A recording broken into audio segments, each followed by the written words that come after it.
గుర్తింపేడు తెలుసా? మన సంస్కృతి, మన సాంప్రదాయం, మన కుటుంబ వ్యవస్థ. ఈ కుటుంబ వ్యవస్థను మనందరం రక్షించుకోవాలా. ప్రతి ఒక్కరూ కూడా తమ తమ కర్తవ్యాలు పూర్తిగా నిర్వహించాలా. ఈ మధ్య కొత్తగా మనకు అలవాటు అయిపోయిన కుటుంబ వ్యవస్థ చిన్నాభిన్నం అవుతుంది. ఎవరు ఎక్కడ ఉంటున్నారో తెలవని పరిస్థితి వస్తుంది. కొంత ఉద్యోగ అవకాశాల కోసం పోవచ్చు, వంట ఇంటిని కూడా మానేసి కొంతమంది పిజ్జాలు, బర్గర్లు, ఇవన్నీ దాని పేరు ఏంది, జొమాటో, టమాటో ఏదో నాకు తెలియదు, మొత్తం మీద ఆర్డర్ ఇచ్చుకుంటున్నారు. నేను మనం చెప్పదలుచుకున్న, వంట ఇళ్ళు పోతే, వంట విడిపోతే జంట విడిపోద్ది. దయచేసి వంట ఇంటిని కాపాడుకోండి.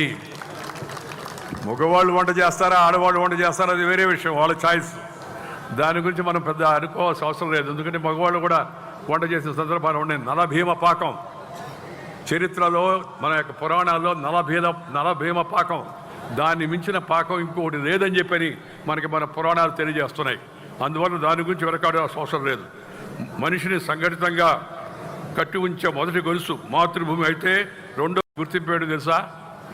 మన సంస్కృతి, మన సాంప్రదాయం, మన కుటుంబ వ్యవస్థ. ఈ కుటుంబ వ్యవస్థను మనందరం రక్షించుకోవాలా.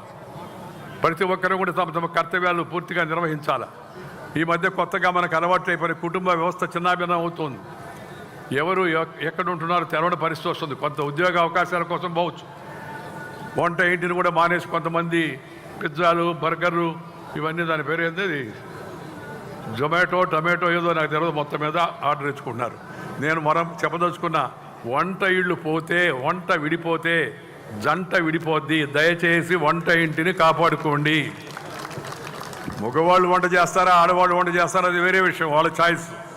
దాని గురించి మనం పెద్ద అనుకోవాల్సిన అవసరం లేదు. ఎందుకంటే మగవాళ్ళు కూడా వంట చేసిన సందర్భాలు ఉన్నాయి. నలభీమ పాకం చరిత్రలో, మన యొక్క పురాణాల్లో నలభీమ పాకం, దాన్ని మించిన పాకం ఇంకొకటి లేదని చెప్పని మనకి మన పురాణాలు తెలియజేస్తున్నాయి.